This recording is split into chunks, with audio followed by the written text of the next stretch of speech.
বারবার শোনা যায় ট্যাব জালিয়াতি বিগত কয়েকদিন ধরে এই খবর শিরোনামে এসেছে, কিন্তু এবার নামখানায় আমরা নজর রাখবো, কারণ আবাসে জালিয়াতি।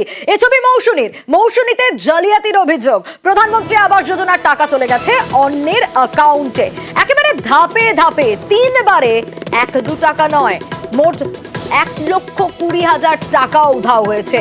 কিন্তু পঞ্চায়েত সদস্যের বিরুদ্ধে কারচুপির অভিযোগ আনছেন বঞ্চিত।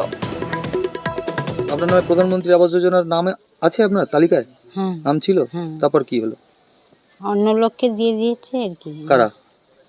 ওই পার্টির লোক, নেতারা যারা আছে তারাই দিচ্ছে। কিভাবে দিল? কিভাবে আমরা বলছি যে 20-22 তারিখে ঘর আমাদের নাকি ঢুকছে, যখন দেখলাম যে টাকা ঢুকেনি অ্যাকাউন্টে, অন্য লোকের অ্যাকাউন্টে ঢুকে গেছে। ও কাগজে আপনাদের নাম ছিল, দেখেছেন আপনারা? হ্যাঁ, লিস্টে নাম ছিল, আমরা দেখেছি, আমাদের দেয়নি, অন্য লোককে বিক্রি করে দিয়েছে। তাহলে কি দেখা গেল? 3 বারে মোট 1,20,000 টাকা উধাও হয়ে গেল। কিভাবে সম্ভব সেটাই বিশ্বজিৎ বলতে পারবে। উপভোক্তার টাকা গ্রামেরই অন্য মহিলার অ্যাকাউন্টে চলে গেল, কিন্তু পোর্টালে তো উপভোক্তার নামই রয়েছে। বিশ্বজিৎ, এটা কিভাবে সম্ভব? একটা কারচুপির অভিযোগ আনছেন বঞ্চিত, যেটা আমরা দর্শকদের শোনাচ্ছিলাম।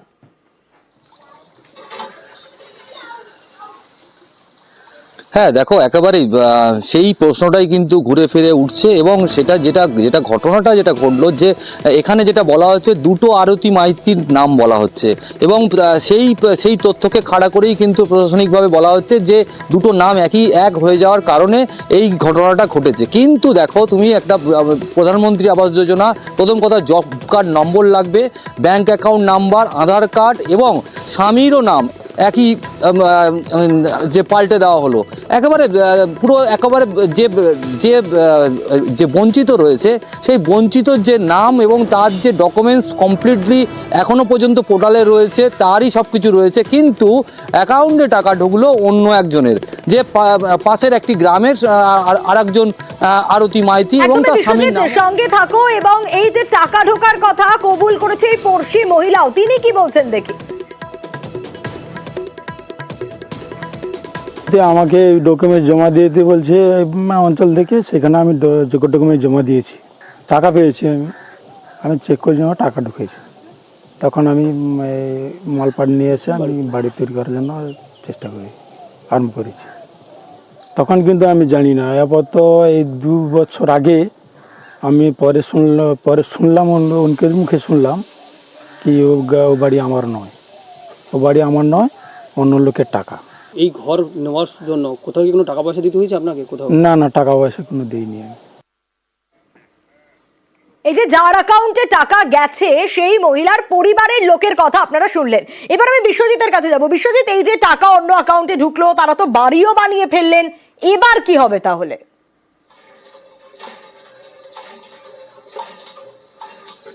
হ্যাঁ দেখো, যে বঞ্চিত পরিবার, তাদের তরফ থেকে কিন্তু লিখিত অভিযোগ দায়ের করা হয়েছে, কিন্তু এখনো কিন্তু কোনো রকম কিছু প্রশাসনিকভাবে তাদেরকে জানানো হয়নি।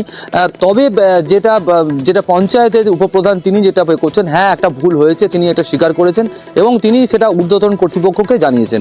এবং তার পাশাপাশি যেটা হলো, যে বিডিও যখন এই বিষয়টা যখন জানতে পারলেন, তিনি আমাদেরকে আশ্বস্ত করলেন, হ্যাঁ বিষয়টা খতিয়ে দেখবেন এবং যথাযথ ব্যবস্থা গ্রহণ করবেন যদি তার কাছে অভিযোগ দেওয়া হয়। স্বাভাবিকভাবে এখানে পরিবার কিন্তু একটা পরিবারের মধ্যে যে একটা প্রশ্ন থেকেই গেল, যে আদৌ কি তাদের যে নামে যে টাকা এসছিল, যে প্রধানমন্ত্রী আবাস যোজনার টাকা, সেই টাকা সে আরও পাবে কিনা। এবং সেই কারণে আর একটা জিনিস তুমি দেখো, যে এই যে প্রধানমন্ত্রী আবাস যোজনার নাম থাকার কারণে এই মুহূর্তে যে বাংলা আবাস যোজনার যে টাকা, সেইটাও থেকে তারা কিন্তু বঞ্চিত হলেন।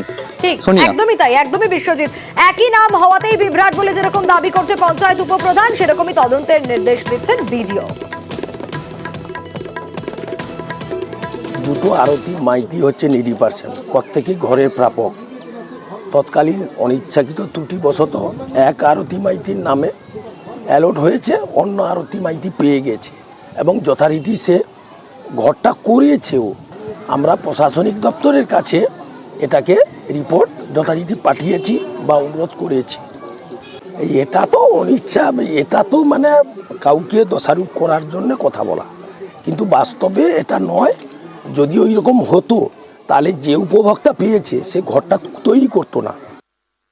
আরতি মাইতির যে আপনি যে নাম্বারটা বললেন, আইডি নাম্বারটা, পিএমও আইডি নাম্বার, সেই আইডি নাম্বারেই তাকে আমাদের টাকা ক্রেডিট হয়েছে এবং সেখানে সম্পূর্ণ ঘর কমপ্লিটও করেছে, ঠিক আছে। তো এখন যদি ওই একই নামে যদি অন্য কোনো ব্যক্তি থাকে তাহলে সেক্ষেত্রে আমাদের অভিযোগটা খতিয়ে দেখতে হবে। আর এই আমাদের যে আইডি বলছেন তার নামের এগেন্সে আরতি মাইতি, তাকেই আমরা টাকাটা ক্রেডিট করেছি। তো অভিযোগ যদি থাকে আমরা সেটা খতিয়ে দেখব। এবার এই বৃদ্ধ দম্পতিদের কথা আপনাদের বলবো। কেন, কি সমস্যায় তারা রয়েছে জানেন?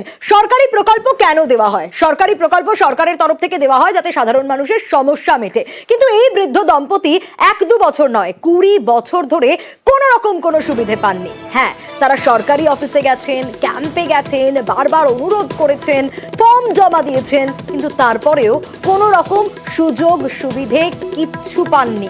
মাটির ঘরে বসবাস করছেন, আবাস যোজনাও পাননি, কোনো রকম প্রকল্পের টাকাও না। তারা কি বলছে আগে দেখুন। 20 বছর কিচ্ছু পাইনি, 5টা মেম্বার হয়েছে, আমি কিছুই পাইনি, কিচ্ছু কোনো সুযোগ সুবিধা পাইনি। বাড়ির একদিকে এই অবস্থা, সরকার আপনারা পঞ্চায়েতকে জানিয়েছেন বা? হ্যাঁ, দুয়ারে সরকারে জানিয়েছি, পঞ্চায়েতে জানিয়েছি, সব জায়গায় গিয়েছি। ঘরের জন্য আবেদন করেছেন? আবেদন করেছেন কতবার? 4 বার। ঘর দিয়েছে না। কি বলে? দেবো। কত বছর ধরে চাইছেন ঘর? এই তো 20 বছর চলে গেল। পঞ্চায়েতে গেছেন? কি বলে? ওই একই কথা বলছে। কাগজ জমালে 1-2-5 বছর 10 বছর নয় 20 বছর ধরে কোন রকম কোনো সুযোগ সুবিধা এই দম্পতি পায়নি। এখনো পর্যন্ত কেন পায়নি, আরো বিস্তারিত এই বিষয়ে জিয়াউল জানাতে পারবে। জিয়াউল রয়েছে আমার সঙ্গে, আমি জিয়াউলের কাছেই জানতে চাইবো। মাটির ঘর ভেঙে পড়ছে, ছবি যেটা দেখা যাচ্ছে জিয়াউল, তারপরেও তো এখনো পর্যন্ত তারা আবাস যোজনা পেল না, কোনো বার্ধক্য ভাতা, কিচ্ছু না, কোনো প্রকল্প নয়। কেন? স্থানীয় পঞ্চায়েত কি বলছে এটা তো তাদের দেখার কথা। দেখো, পঞ্চায়েত ইতিমধ্যেই কিন্তু দায় এড়িয়ে যাওয়ার চেষ্টা করছে। তার কারণ পঞ্চায়েতের স্পষ্ট বক্তব্য, এর আগে যারা জনপ্রতিনিধি ছিলেন বা পঞ্চায়েতের আধিকারিক ছিলেন তারা কেন করেননি তিনিও জানেন না। কিন্তু এখন যিনি বর্তমান পঞ্চায়েত সদস্য রয়েছেন তার স্পষ্ট দাবি, তিনি যখন এই খবর পেয়েছেন বা তিনি একাধিকবার চেষ্টা করেছেন যাতে এই পরিবার যেভাবে এই একেবারে ভাঙাচোরা বাড়িতে, মাটির বাড়ি, ভগ্নদশা বাড়ি, একের পর এক দেয়াল ভেঙে পড়েছে, ঝড় বৃষ্টি এলে অন্যের বাড়িতে থাকতে হয়, তারপরেও তিনি যখন জানতে পেরেছেন তিনি নিজে গিয়ে নাকি বিডিওর কাছে আবেদন করেছেন যে এই পরিবারকে অন্তত ঘর দেওয়া হোক। শুধু ঘর দেওয়া নয়, আবাসের ঘর তো পাইনি, প্রায় দীর্ঘ 20 বছর ধরে একের পর এক দপ্তরে গেছেন, কখনো পঞ্চায়েতে গেছেন, কখনো বিডিওর কাছে গিয়েছেন, কখনো যে দুয়ারে সরকার ক্যাম্পাস সেখানেও আবেদন করেছেন, কিন্তু কখনোই তারা কোনো সুযোগ সুবিধা পাননি। শুধুমাত্র যে আবাসের ঘর তা কিন্তু নয়, তারা কোনো সরকারি সুযোগ সুবিধাও পায়নি। যেমন সরকারি চাকরিটা তারা পেনশন পায়, তার জন্যই রাজ্য সরকার স্কিম করেছেন যে কোনো যারা সাধারণ মানুষ যারা কোনো কাজ করে না তাদেরকে একটা ভাতা দেওয়া হোক, তার জন্যই বার্ধক্য ভাতা চালু করেছিল রাজ্য সরকার। কিন্তু তার জন্য একাধিকবার আবেদন করেছেন, কিন্তু কোনো রকমভাবে সরকারি সুযোগ সুবিধা তারা পাচ্ছেন না। একের পর এক দপ্তরে গিয়ে হন্যে দিয়েছেন, কাগজ জমা দিয়েছেন, কিন্তু এখনো পর্যন্ত তারা দীর্ঘ 20 বছর ধরে কোনো সরকারি সুযোগ সুবিধা পাচ্ছেন না, এমনটাই অভিযোগ এই বৃদ্ধা দম্পতির। ফলে একদিকে ভেঙে পড়ছে বাড়ি, যখন তখন ভেঙে পড়তে পারে, তুমি যেটা বলছিলে, এবং আমরা খবর দেখানোর পর এই অসহায় দম্পতির পাশে দাঁড়ানোর আশ্বাস পঞ্চায়েত সদস্যের।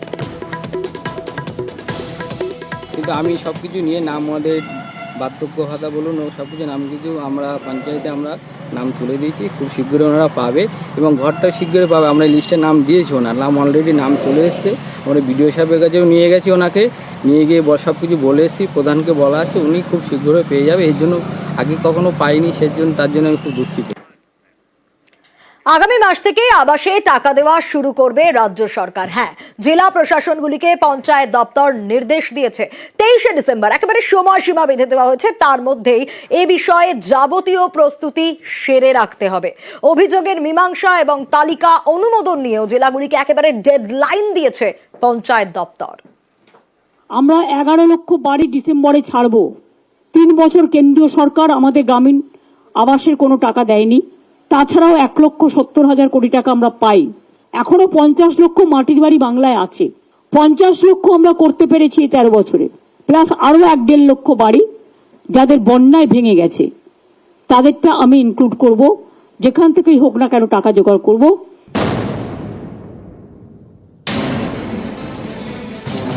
রাজ্য সরকারের টাকায় তৈরি হবে আবাসের বাড়ি।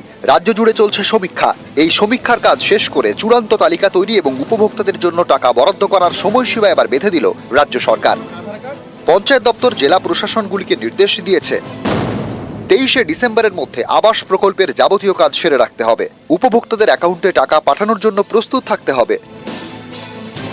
আবাস যোজনায় পাকা বাড়ি পেতে আবেদন করতে হয়, তারপর সরকার সমীক্ষা চালায়। সেই রিপোর্ট অনুযায়ী সংশ্লিষ্ট একাধিক দপ্তর অনুমোদন দেয়, তারপর উপভোক্তাদের অ্যাকাউন্টে টাকা দেওয়া হয়।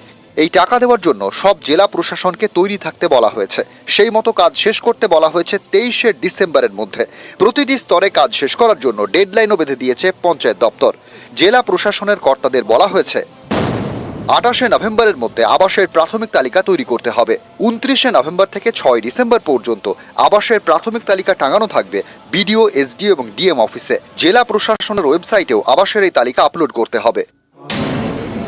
আবাসের সমীক্ষার সময় রাজ্যের বিভিন্ন প্রান্তে নানা অভিযোগ উঠেছে।